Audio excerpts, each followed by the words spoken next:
It's time for some straight talk. The big wireless companies charge a boatload for their superior network coverage.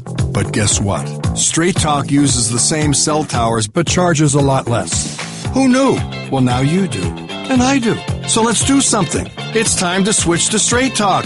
Unlimited plans start as low as $35 a month on America's largest, most dependable networks. Straight Talk Wireless. Only at Walmart. Savings may vary. A month equals 30 days. Please refer always to the latest terms and conditions of service at straighttalk.com. Good Monday morning, everybody, and welcome in to another edition of Golick and Wingo. Glad you're starting your weekday with us. Trey Wingo, Mike Golick Jr.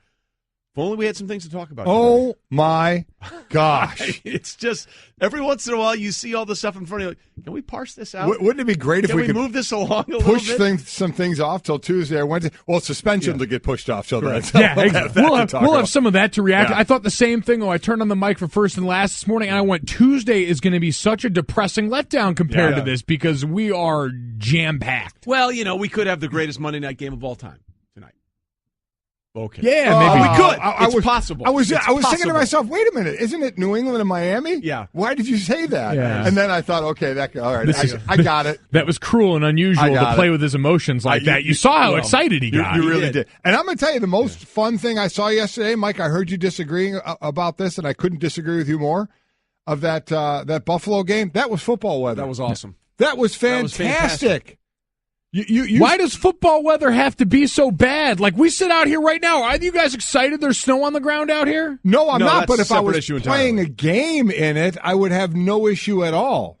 You were playing a game that you had worked all week to prepare for the way you did, and you worked so hard. These are the things that we're going to try and do and exploit matchup-wise to this team, and you get all out there all of a sudden. Like, maybe it works for us because we were, like, so bad compared to everyone else that it brought everyone down to our level. But if you're the rest of those guys, like, you worked hard for all that, and it's a game that's going to probably come down to a bad snap or a botched special teams play or Adam Vinatieri having his line kick off snow so he can just get a kickoff. It was awesome. It was fantastic. And I'm going to tell you the best reason why right now, and I think you would agree, because what is the one thing players, well, I know you and I did, and most players do, what do you dread most after your game the next day? You dread film, right? You dread what film is going to look like. You know what you're not getting after this? You're not getting yelled at. What? You're not getting yelled at after this game. Wow. That is a big, you can play this game resting with ease, knowing that the next day your stomach doesn't have to churn before you go in, knowing that play in the first quarter, that play in the second quarter, those 3 plays in the third quarter, you don't want them showing up on tape. And now, no big deal. It was in a foot of snow. Well, not only that, but if there was film, you couldn't see anything anyway. That's exactly right. I mean, exactly right. It was impossible. Some of the views that you got, especially in the first half, you're like, I can't see anything that's happening out here. No idea. Yeah. Am I right, though? I tell you what, I've never been so completely undone by one point because you're absolutely right. You go back there, kick your feet up. All right, so what are we doing for next week, Coach? Trey, I'm telling you, players during the game, you will have a bad play, and you will literally think about while the game's going on. Right. You'll think about the next day and when that's going to show up in film. You have no worries like that in that game. It's a beautiful thing. That's why you saw the snow angels, everything else. You're right. Everyone's out there like, guys, we get paid and we don't get yelled at. This is awesome. That's my reason. Stress-free Monday. There you go. Coming for both the Bills and the Colts. We are presented by Progressive Insurance. All phone guests join us on the Shell Pennzoil Performance Line. Among the guests coming up, Jeff Saturday will be in here to talk about all the things that went on in the NFL. Michael Kay from the Michael Kay Show will join us at 8 o'clock Eastern to talk about the big trade to get Giancarlo Stanton to go on with Judge and everybody else there. It's just unbelievable. Dan Lebitard will join us on the other end of that at 8:10. I'm sure there's a different reaction down in Miami to this deal. And then Ryan Clark will be here at 9:30 as well. Plus, depending on what side of the state you're on in Pennsylvania, you're either elated or devastated with what happened. But we'll get you caught up on everything right now as we begin. It's time for Off the Top. Whether you like it or not, it's just beginning. With Golick and Wingo. All right, we start off the top with what we were alluding to with the state of Pennsylvania. The Yinzers very happy. Steelers rallied to beat the Ravens 39-38 and clinch the AFC North. Ben Roethlisberger became the first player in NFL history to throw for 500 yards in a game 3 times. Yeah, he was tied with Drew Brees. They had done it twice. Who thought this game with the Baltimore Ravens was going to be an offensive shootout? Are you kidding me? The Steelers need a last-second field goal to get this win. And I remember when we talked about Ben the first couple of years in the league, they had a really good running game and an excellent defense. And it was like, okay, Ben, if they throw it 20 to 25 times, you might be in trouble. We want Ben to throw it in the teens. Ben threw it 66 times last night and had 44 receptions. I would say he's grown a long way since those years of where you can count on him now. Incredible. Antonio Brown, 11 catches, 213 yards. Le'Veon Bell, over 100 total yards. I mean, and add Boswell to another one of the Bs, their kicker, who's doing a fantastic job. But what a stunner, this being a shootout. Turned out, unless you're a defensive player, it was fun to watch. Yeah, another game-winning one for him. As you mentioned, a lot of stress for the defensive players going into film the other day, especially on Baltimore. That had really been the only place for them to hang their hat as a team this season. Maybe that and special teams as well, knowing that's Harbaugh's special. But wow, this Pittsburgh Steelers team, you want to tell you what makes it easier for Ben is having Antonio Brown and Le'Veon Bell both go for over 100 scrimmage yards for the fourth straight game right now. This is what you always hope for, having this group on the field for extended amounts of time at the same time. And if you can carry that into the postseason, Ryan Shazier replacing him on the field is going to be done, as they said, linebacker by committee. That defense a little weaker because of it. But man, with that kind of offense, it's going to be really hard for anyone to muster up enough firepower to beat them. By the way, what a great scene it was. They were FaceTiming Ryan Shazier, and you saw Shazier in the hospital so happy that that was very cool. Again, there was some progress made with Shazier over the week, so that's certainly good news. But when you talk about the killer bees now, you got to put Boswell in. Yeah, you do. The kicker. Let's just go through their last few games, okay? Last second field goal to beat the Colts. Then they destroyed the Titans. Last second field goal to beat the Packers. Last second comeback win over the Bengals, and then, of course, a last-second kick once again last night, 39-38. Boswell has become as much of a killer bee as anybody else. Yes, he has. And the expectation is for New England to win tonight, and then next week in Pittsburgh, 4:25, Patriots at the Steelers. That's going to be probably for home field advantage throughout the AFC. Really cool stuff. One of a lot of great games coming up next week. We continue. Off the top. And the Chargers do it again. The Chargers improved to 7-6 with a 30-13 win over Washington. According to the Elias Sports Bureau, the Chargers became the 7th team in NFL history and the first since the 2006 Titans to move above 500 at any point in the season in which they started 0-4. Just amazing. Phillip Rivers, 319 yards passing, now has just about 49,500 career passing yards. He passed Warren Moon for 9th on the NFL all-time list. 6 for 6 for 221 yards on a touchdown and a touchdown on passes, traveling at least 15 yards down the field. He's got it going on right now. The defense is playing well. I mean, this is now an amazing setup with them coming against Kansas City next week, who gets a win this yesterday. So this division, while we thought we may get 3 out of this division, we're only going to get 1, and it's going to be a fight to the end to get to that 1. It is. It's amazing. The Chargers outside of the playoff picture currently right now, but a chance to take the division next weekend. Feel better for anyone than Keenan Allen in all of this, a guy who's dealt with so much injury the last couple of seasons and is having an unbelievable year, one on par with what we always thought his skill set was. And we asked this question on Twitter this morning right now based on what we talked about happening with Carson Wentz and the Eagles and the issues that they're going to face there and get into. And the Chargers, which team would you rather be right now? The Eagles or the Chargers? I think I'd rather be the Eagles because they're in. I heard that question. Did the Chargers, or were they winning? The Chargers were winning going away in that vote. There's part of me that would, because I was thinking about that. There's part of me that would lean toward the Eagles as well. It's multiple running backs. Get Zach Ertz back. Obviously, you need that. You saw other tight ends step up. Didn't need him yesterday with the way Trey Burton played. No, that's exactly right. The defense, so they certainly gave up some rush yards yesterday. And Nick Foles, oddly enough, I have a little bit of faith in him. Because they're good in a lot of other areas, and they're in. So there is something to that. So I probably would have went the Eagles' way. They're in an NFC where there's a lot of really good teams, a lot of good to great teams, but there's none that you are as afraid of as I think the New England Patriots strike fear into your hearts in the AFC, and that's the one thing I thought people weren't really counting on that side of the argument. Yeah. By the way, again, the Chargers are the only team, the 1992 Chargers, to make the playoffs after an 0-4 start, and they've got a huge one again next Sunday as well. They're in Kansas City to take on the Chiefs. So the Week 15, there are really a ton of good games coming up in the NFL. Off the top. Well, Cleveland tried. The Browns found yet another way to lose. They blew a 14-point lead in a fourth quarter, by the way, an eventual overtime loss to the Packers. Cleveland has lost each of its last 3 games in which they led by at least 14 points. The Browns have now become the first team in NFL history to start back-to-back seasons 0-13. Making history.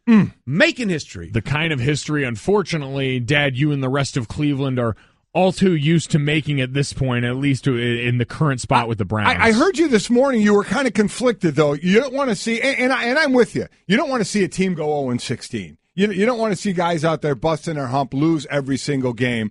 But there's part of you that if Green Bay keeps winning, you're going to see Aaron Rodgers back on the football field again. He may be back this week. And aren't we all better off in watching the NFL if Aaron Rodgers is playing football? Well, I mean, we just talked about maybe losing Carson Wentz for the season now, depending on what happens with him to get back Aaron Rodgers. We saw what he did for football down the stretch of last season, right. Maybe the best 8 games we've ever seen out of a quarterback. And the other thing there, look, Josh Gordon is still very good at football. Yes, he is. Right? I mean, how great was – look, whether you think he should be in the league or not is almost irrelevant at this point. He is.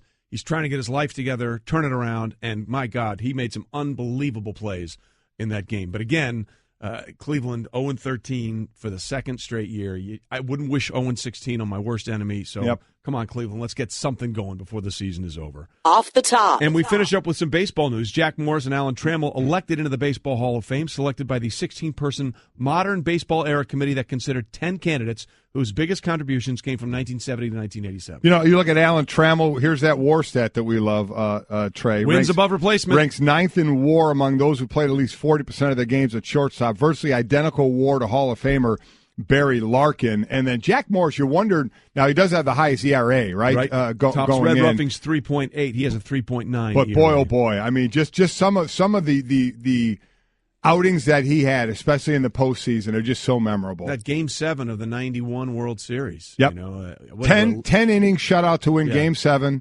One of the 9 pitchers to throw a shutout in a winner-take-all World Series game, the most recent to do so. His 10-inning pitch were the most in a winner-take-all World Series shutout. All the others were 9 innings. I mean, that was just incredible, so congrats to both of them. Absolutely. They move into the Hall of Fame, and that was... Off the top. And that won't be the only baseball news we'll talk about today. We got more coming up on that. Off the top on Golic and Wingo, presented by Upside.com, giving all business travelers the gift of a better travel experience this holiday season. Upside.com. So the upside for the Eagles is that they won the game in a game that very much looked like it could have been... It felt almost like an NFC Championship game, the way it was going back and forth between the Rams and the Eagles. That's the upside, that they are the number 1 seed. They've clinched the division, and they have the potential now to lock down home field advantage going forward throughout the playoffs. However, they may have lost potential MVP Carson Wentz, their quarterback, for the season on that dive into the end zone. He actually stayed in a couple of plays later. Threw the touchdown pass. The touchdown pass. But savage. Boy, you saw that hit, and you just – the way his knee buckled, it didn't look good at the time. They're going to have an MRI today, but the Eagles fear it is a torn left ACL. Sal Palantoni with the very latest. Well, I saw him come out of the locker room. He got in the chow line by himself. You know, he's a man of the people, that Carson, number 11. Got his food, got on the golf cart, had the big, heavy brace on his left knee, was moving slowly. He'll get an MRI on Monday in Philadelphia and then undergo further diagnosis.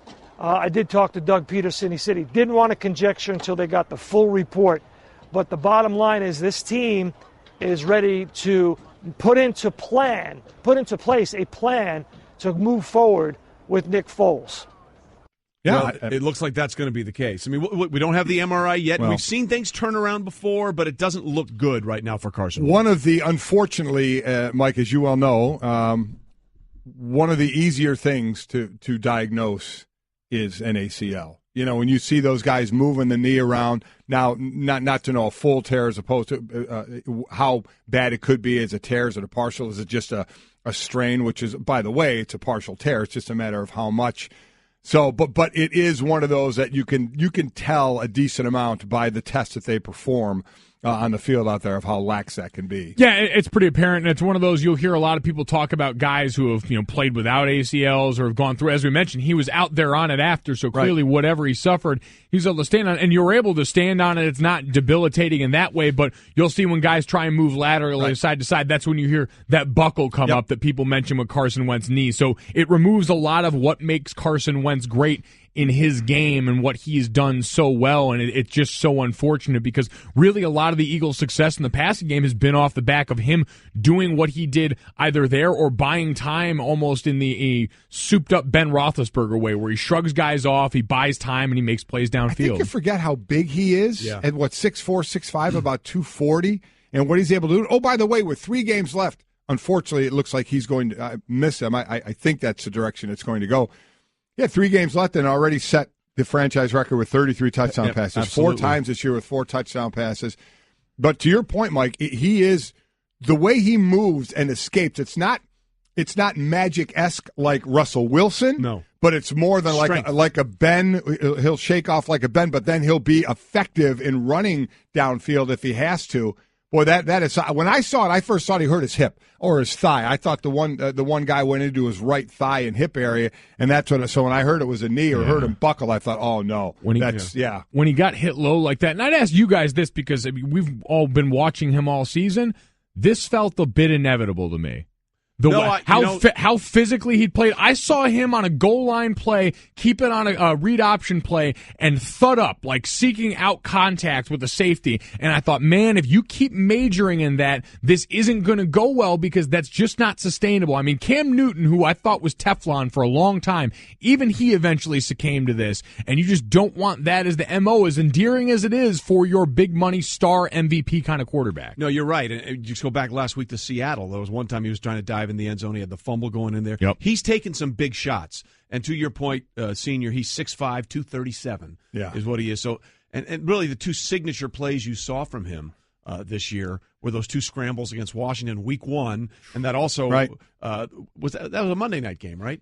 Where he sort of escaped the pile and 3rd and 11, I think, and got the first down. So that's going to be taken away. Now, to your point, Junior, Phillip Rivers once played in an AFC championship game with a torn ACL. Right. But the way Phillip plays is completely different, as you were alluding to, from the way Carson Wentz plays. Right. Yes, so that's going to change things. So now the question is, they've got Nick Foles, who, yes, a few years ago in the first year in the Chip Kelly era, went 27-2. Yes, he did. In terms of 27 touchdown passes, 2 interceptions. The question is now, do you have faith that Nick Foles can do enough with all those weapons on offense? And our Ryan Clark thinks he just might be able to.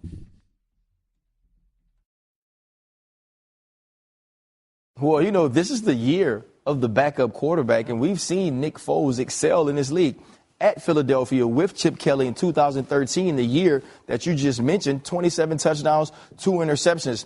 He can't do it the way Carson Wentz can do it, but he is a starting quarterback in this league. He's done it before. What you have with Nick Foles is a guy who's been there and seen things in this league. Is his ceiling as high as Carson Wentz? No, but you don't play him the same way. Doug Peterson understands this. This is why you have that stable of running backs. Right. You start with the running game, do you think good defense, change the playbook? And you don't change the playbook. Right. You change the play calling. Okay. You change what you lead with. Now they just need to lead with the run game and allow Nick Foles to acclimate himself into the offense and play off of that. Well, that's the interesting thing, because I thought Foles in that game, when he came into the game against the Rams, did the couple of things he had to do. He kept that one drive alive for the field goal, and then when they needed a first down to essentially run out the clock, I think there was 7 seconds left when the Rams got the punt back. He drilled a perfect 3rd and 8 throw. He did. Yeah. He did, and he had a couple passes that were off the mark a little bit, but that's going in as a backup. Now he's going to get all the reps at practice. He'll be the starter, and why? I oddly enough have faith in him, and I guess I really shouldn't say it that way, is because you have Blunt, you have Ajayi, you have Clement, the 3 running backs, you have Alshon Jeffrey, Zach Ertz coming back, you need him to get back, Aguilar, Torrey Smith, Trey Burton, and what he did some yesterday in filling in for Zach Ertz. You have multiple weapons for Nick Foles to get the ball to. Now, we'll see what goes on the O-line. They used 3 left guards yesterday, so you got to see where you're going on that offensive line. And the defense, certainly, now you're going against a really good offense in the Rams to give up that many points, but the defense has played well this year. So I do have some faith that Nick Foles can continue to lead this team well. Yeah, the place that gets interesting is it's this late in the season. The advantage you have is, like you pointed out, you've wrapped up the division already, so you've got that post secure. You are in the playoffs right now. The thing I'm concerned about is all of those guys you mentioned, all those weapons, it's predicated on relationships. And we know how much time quarterbacks spend with their receivers and those weapons, making sure that they've got timing down, they've got an understanding of where these guys are going to put the ball on certain plays, and we just don't know what that looks like with Nick Foles, and if that's something that you can realistically take care of down the stretch of the regular season here, already with Week 15 breathing down your back next week. One thing they lose for sure, Trey, is that mobility that Wentz had from Foles. Well, that's the thing, making chicken salad out of what. Yep, exactly. That's the thing that Wentz has done on a consistent basis, and I think you just got to understand that that's probably not going to happen. Yep. And, by the way, on the other side, sets up another huge game, Week 15, the Rams in Seattle. Yes. And now you're talking, the Rams have a one-game lead, but remember, they've already lost their home game to Seattle. So if the Seahawks win this coming week, then the Rams are looking at maybe a wild card down the stretch instead of winning that division. So Week 15, we had great games this weekend. There are going to be great games in the NFL's regular season in Week 15. All right, coming up, there was a controversial play late in the game that involved Seattle in Jacksonville. By the way, huge statement win for the Jags as well. We'll get into that. You guys disagree about this play, and we'll let you guys go at it. Family Feud here on Golic and Wingo. Hey everyone, Mike Golic here. Support for Mike and Mike podcast comes from our friends at Rocket Mortgage by Quicken Loans. Chances are you're confident when it comes to your work, your hobbies, your life. Rocket Mortgage gives you that same level of confidence when it comes to buying a home or refinancing your existing home loan. With Rocket Mortgage, you can apply simply and understand fully so you can mortgage confidently. To get started, go to rocketmortgage.com/Mikes. Equal housing lender, licensed in all 50 states, NMLSconsumeraccess.org number 3030. I just saved hundreds of dollars by switching to Geico. I've never felt more alive. Disclaimer. Geico cannot guarantee you will feel more alive. You either possess functioning respiratory and circulatory systems, or you do not, or you are a zombie. If you are indeed a brain-starved zombie and you would like to save money on car insurance, the Geico legal team applauds your excellent life choices, even in your shambling afterlife. But we strongly encourage you to visit geico.com or download the Geico app. Please stay a minimum of 500 feet away from our large and presumably delicious brains. Geico. 15 minutes could save you 15% or more. I'm just rhythmically bouncing in the chair now as we continue on Golic and Wingo. I wasn't going to say dancing, rhythmically bouncing in the chair. We are presented by Progressive Insurance. All phone guests join us on the Shell Pennzoil Performance Line. Go ahead and hit us up on the Twitter feed at Golic and Wingo. We put up the poll when it comes to football, snow or no snow. Snow or no. I can't wait to hear that. Another quick Twitter about the injury. Without Wentz, Jeff says the Eagles will be the Packers. He's such a crucial part of that team, they might end up losing out. I completely disagree with that. Their last three games are at the Giants, home to Oakland, and home to Dallas. And I think there's just more weapons. There's more weapons, and I honestly trust Nick Foles more than I did Brett Hundley starting out with this. And between the running backs and the receivers and that defense, I think all around they're a better team. This always becomes interesting for the MVP debate then, because if you remove this guy and it's not a crippling result, then you ask, how can we in good faith have given him the MVP? Now, we always have this conversation, whether it's been the Patriots and people have tried to say that that's a system and you've had guys like Matt Castle succeed there.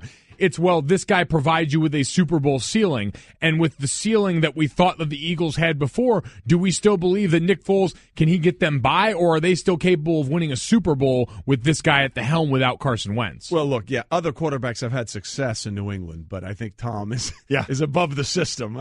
I would say so. Listen, I heard enough of that system argument over the past year by stupid people who are wrong and stupid, but it still gets made there. And the point that you have to constantly remind them is that team is not the Super Bowl favorite every year if Tom Brady is not in the lineup. Well, he's that good. We actually, we do this thing on Mondays on NFL Live called Overreaction Monday, because everyone sees whatever happens this thing, and it's absolutely the most important thing, and it means everything's going to go forward like that way. And last year when they started without Tom Brady, we did this thing, and I said, put the camera in real close. Just remember, it's Overreaction Monday. The Patriots don't need Tom Brady to win. That was the whole point. Mm-hmm. Yeah, you do. And we'll see. Again, they're coming up to finish up the Week 14 tonight. They will be in Miami to take on the Dolphins. But, of course, there was another Florida football team that first of all, Jacksonville's signature win. No question about it. This was a statement game for them, and they came out there and took down a team. Kudos to Blake Bortles. Yes. He played well in this one. And he's played very well for the last few weeks. But that's not what people are talking about. coming down to the end of the game between the Seahawks and the Jaguars. There was a situation late in that game. It was a 6-point game, and the Jaguars were attempting to kneel down and run out the clock.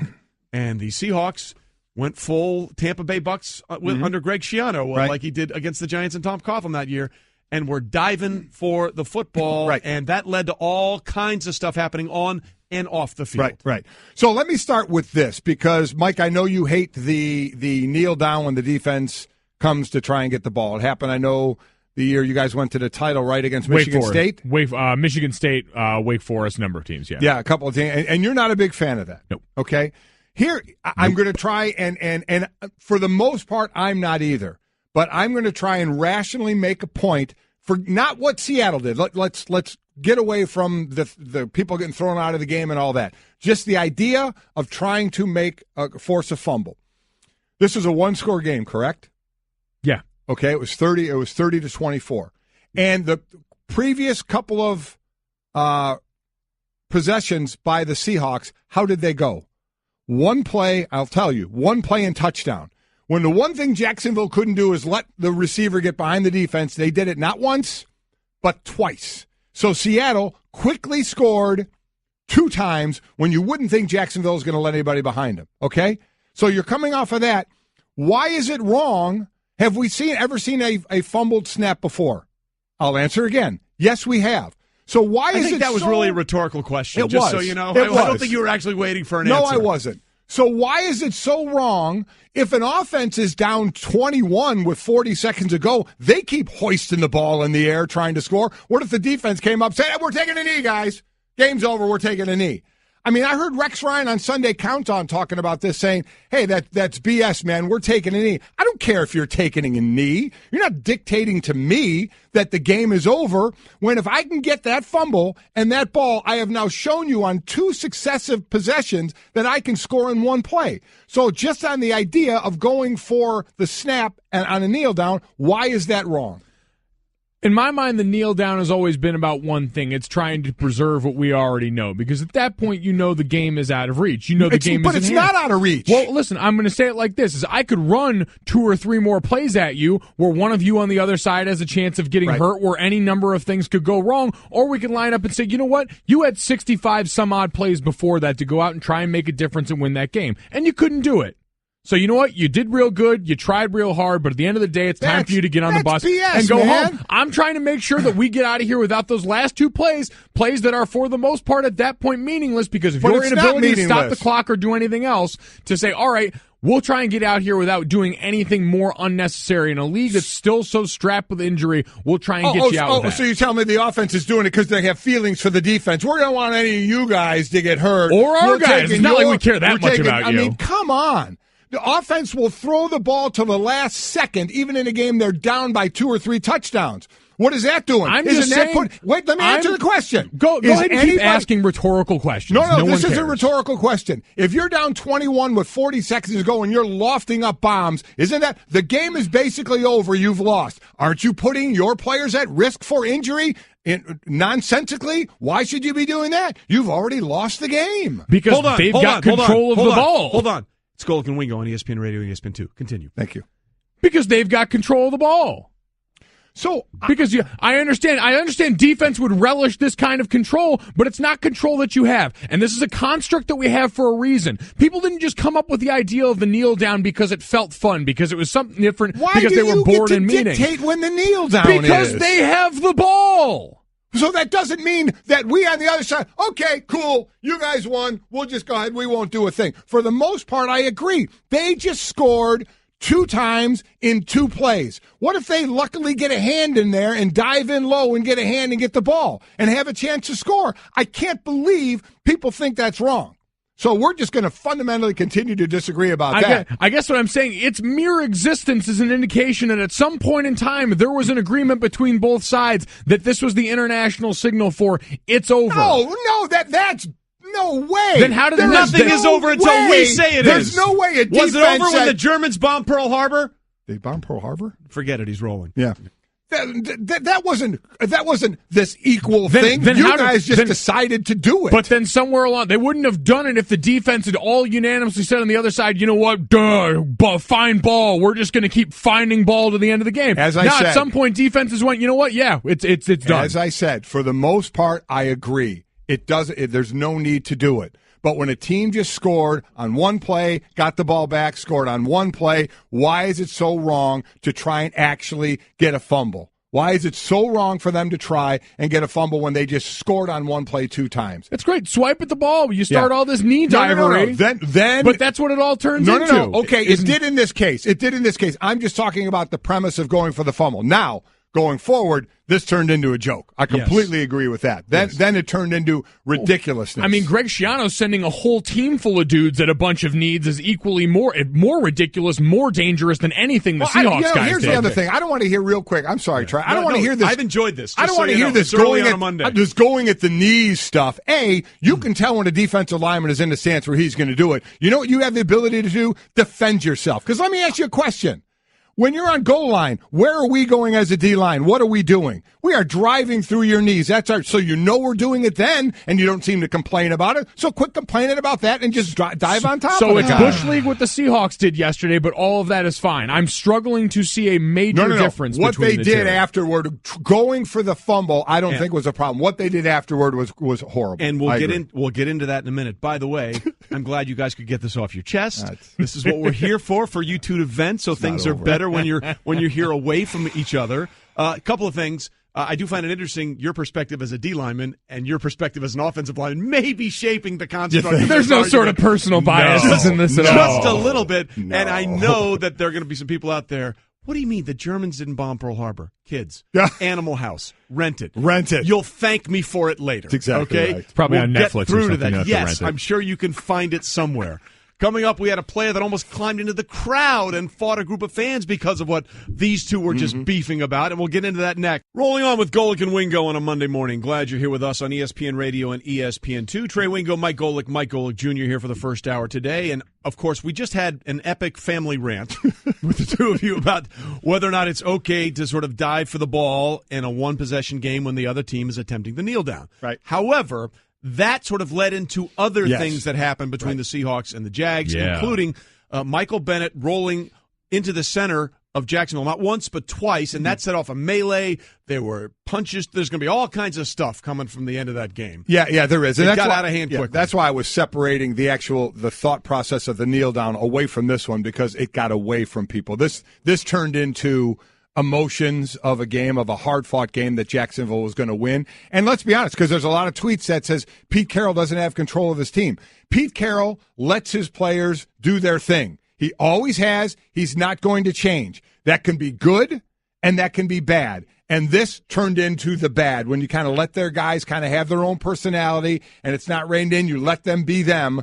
You can get something like this in an emotional moment. Yeah, the term front runner has a really negative connotation, but I don't think you need it for a group that's been champions. Like, they can be front runners and still be capable of being champions, but this is a team that sort of self-destructs when they lose. They don't lose often in this way, but when it happens, it usually looks ugly like this. Well, speaking of ugly, a couple people were tossed from this game, including Seahawks defensive lineman Quentin Jefferson. Yeah. And as he was in the process of being removed from being tossed, some things were tossed at him from the stands on more than one occasion, and he almost went into the stands to try and get at some of those people who were throwing things at him, and afterwards he spoke about why. I don't know what I'm supposed to do. Like, I'm a human just like anybody else. Like, I'm a man just like the other man in the stands. And not unless somebody disrespect me, throw a bear on me. Like, just because I'm playing football, I'm still a human being. I'm still a man. And so I'm out there playing a game. And at the end of the day, it's a game, and I'm a man. I'm not going to let somebody disrespect me like that. Going into the stands, do you think that was the right call? Was you still? I don't know. Was it the right call for him to throw a beer on me? It absolutely wasn't. I'm just wondering. If it was the right call for him to throw a beer on me.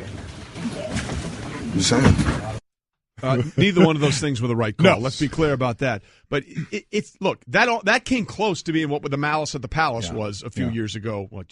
13 years ago? Been a while. Now? Yeah. That was close, and whoever, if they can find that fan, get him out. I think they did. I saw security going up into the stands. Yeah. I mean, get that guy out forever. You should never be able to throw stuff like that on the field. Yeah, but we know that's kind of an impossible thing to enforce, given the secondary ticket market and all the ways that you can find a way into the game. There's no easy way to police this, and it's one of those things. You bring up malice in the palace. Is we never want to see that kind of violence, especially with the customer of the game as a league. That's not really what you want. But man, there are times when I would really like a stern reminder that you are not safe to do whatever the hell you think you're entitled to do just because of this invisible barrier that you put up between yourself and the guys out there, where it feels like, and you saw Jefferson kind of struggling with it, there's a feeling like the crowd has some sort of ownership over what they're allowed to say and do to you, and it's demeaning and it's demoralizing if you're a guy on the field that's trying to cope with that. Listen, it's very easy to say, and what should have happened, he should have just kept walking into the tunnel even after something was thrown at him. But with listen, I've talked many times how I walked toward our own Eagles fan for something he said about our punt returner, let alone not even get something thrown at when you get emotional. So think about how charged he was. Right. Again, the smart thing would have been to keep going, but you're emotionally charged, and then so it's wrong for him to go to the stands, and it's unbelievably wrong for fans to throw things. I'm reading tweets, great job by Jacksonville fans sticking up for their plays. That's not sticking up for your play, because at the end of the day, they're both wrong. Right, so that person should get tossed, and whatever can happen to him, I don't know. I agree. I don't think you can kick them out for life. There's too many ways for them to get back in. But how about just a very simple, hey, you want them? Go on down on the sand. Go on down on the field. You two, go ahead. Oh, yeah, we can identify you. Yeah. Come on down here and square up. Let's see how well this goes, because for the point of sticking up for your players, Leonard Fournette stuck up for his teammate. He went over there and he got in the face of the Seahawks D lineman because he was down there and he had to answer for that check himself. He wrote a check that only he was going to have to cash. All of a sudden, you throw that from the stands because you do it thinking you operate under the guise of total safety and total recusal from any sort of response on the part of the player. And that's not defense. That's cowardice. Sounds horrible to say, but I know you were thinking, and I was thinking it. All right, dude, go on down the field. Square up. We'll help you down. There he is. There's the gentleman you threw it at. Yeah, you guys, 1, 2, 3, go. There's the 300-pound lineman that you suddenly have a major beef with. Have a ball. I bet if that happened, it would be that line from Anchorman. I immediately regret this. That's exactly These right. bears are massive. I'd like to say I'm sorry. I'm really sorry. The only thing, I'm sorry. Very sorry. Very sorry. I didn't mean to thank you very much. Now, the only thing the NFL can control, obviously, is Jefferson, and he's going to. They're going to nail him hard. Absolutely. And I get it. As emotionally charged as you are, and there were plenty of people trying to get him into the tunnel, and he was pulling away from them, trying to get up the wall there. So they're gonna come down hard on him, and they should. I mean, that's just something you can't even get in the area of messing with, of going toward the stands. You know, it's interesting too, because lost in all of this was, again, a statement win for the Jacksonville Jaguars. Absolutely right. They gave up a couple of big plays late because Russell Wilson did Russell Wilson things, but look at Blake Bortles. Okay, This is 2 straight games now that he's thrown multiple touchdown passes and no interceptions, and he's completed 74 and 66% of his throws. Are we suddenly thinking that he might be a viable option for them going forward in the playoffs? I'm still not that far. Right? It's just curious. It's interesting. I know. I get it. I'm still not there on the consistency level for the defense they have and the running game that they have that they can rely enough on that passing game. That said, I've been one that said I don't think he'll be the quarterback there next year, but I also want to be the one that says, hey, a good job in the last couple of games for what he's done. But I don't consistently, for me, no. Yeah, you know he's not the reason they're out there winning games, and so, but he's playing for his job next year. I mean, I think he understands that as well as anyone. Quick, just because I know the Martellus Bennett thing is probably going to warrant, you mentioned fines and suspensions. You think they can get away with suspending him more than one game after what they gave to Gronk? Oh, you mean Michael Bennett? Michael Bennett, excuse me, yeah. Well, we'll find out that there's been very little consistency in terms of how it works, because there's going to be something there, too, I'm sure. You're just asking for more problems if you give him any more than one game. It's again, that's the thing they got to talk about. We're going to have a new category next year, whether it's a suspension with an intent to injure. Right, right. You know, whether it was the Mike Evans play or the Gronk play or what we saw from Bennett. All right, that was Straight Talk Wireless, Nationwide's coverage on America's largest and most dependable 4G LTE networks. Junior, get some sleep. Yeah. You've been on quite the roll, my friend. Yes, you have. Coming up, we have protocol problems again in the NFL, plus a PR hit for a guy that really never had one in a 20-year playing career. That's next. If you stay with us, it's Golic and Wingo on ESPN Radio and ESPN2.